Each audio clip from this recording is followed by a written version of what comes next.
Ba. Hai guys, nama aku Sinta Mukhtar, biasa dipanggil Sinta, NIM 2019 A1H127 kelas 4 CPTSD. Di sini, aku akan ngelakuin micro teaching ataupun mengajar tanpa siswa dengan materi teori belajar. Assalamualaikum warahmatullahi wabarakatuh. Selamat pagi anak-anak. Bagaimana kabarnya hari ini? Alhamdulillah sehat-sehat ya. Bagaimana, siap gak nih untuk belajar? Wow, semangat sekali. Nah, berhubung kalian semua sudah siap untuk mengawali pembelajaran kali ini, silahkan ketua kelas pimpin doanya. Amin. Ibu akan mengecek kehadiran ya. Awan, Bunga, Cherry, Dahlia, alhamdulillah hadir semua ya. Nah, untuk tambah semangat lagi, mari sama-sama kita bernyanyi pelangi-pelangi. Pelangi-pelangi, alangkah indahmu, merah, kuning, hijau, di langit yang biru, melukismu agung, siapa gerangan, pelangi-pelangi, ciptaan Tuhan. Wow, semangat! Ini nih, semangat yang ibu suka. Nah, pada kesempatan kali ini, kita akan belajar tentang teori belajar. Tujuan pembelajaran pada pagi hari ini, siswa mampu mengidentifikasi definisi dari teori belajar, menyebutkan macam-macam teori belajar, dan memberikan contoh teori belajar. Yang pertama, teori belajar behaviorisme. Ada yang tahu apa arti dari behavioris? Tepat, behavioris artinya perubahan tingkah laku ya.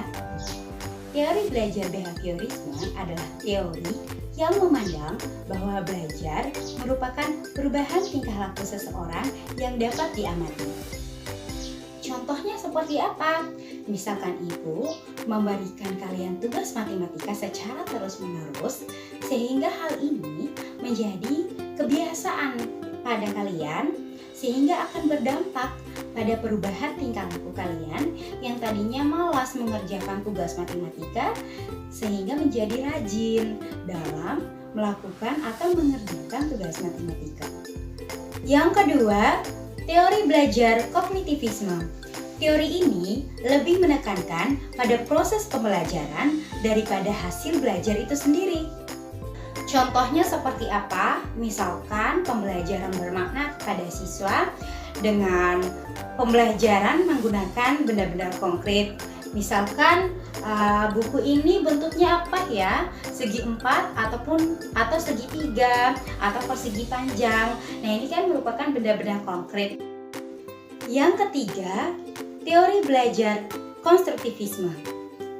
Teori ini memandang bahwa belajar adalah sebuah proses di mana siswa membangun ide-ide baru atau konsep berdasarkan pengetahuan mereka saat ini dan sebelumnya. Contohnya seperti apa? Dengan belajar pemberian problem solving, seperti siswa memecahkan sebuah masalah dengan menggunakan benda-benda konkret, misalkan kelereng. Nah, Andi memiliki 12 kelereng dan Andi memberikan adiknya 9 kelereng. Berapakah sisa kelereng Andi? Nah, biarkan siswa memecahkan masalah ini. Yang keempat, teori belajar sosiokognisi. Teori ini memandang bahwa belajar merupakan hasil dari pengaruh lingkungan sosial berpikir siswa. Contohnya, pembelajaran yang bersituasi kelompok, yang dimana pembelajaran ini siswa dapat berinteraksi dengan teman-temannya ataupun lingkungan sekitarnya. Yang kelima, teori belajar humanisme. Teori ini memandang bahwa keberhasilan belajar lebih dipengaruhi oleh sikap, kebutuhan, motivasi, dan tujuan diri sendiri.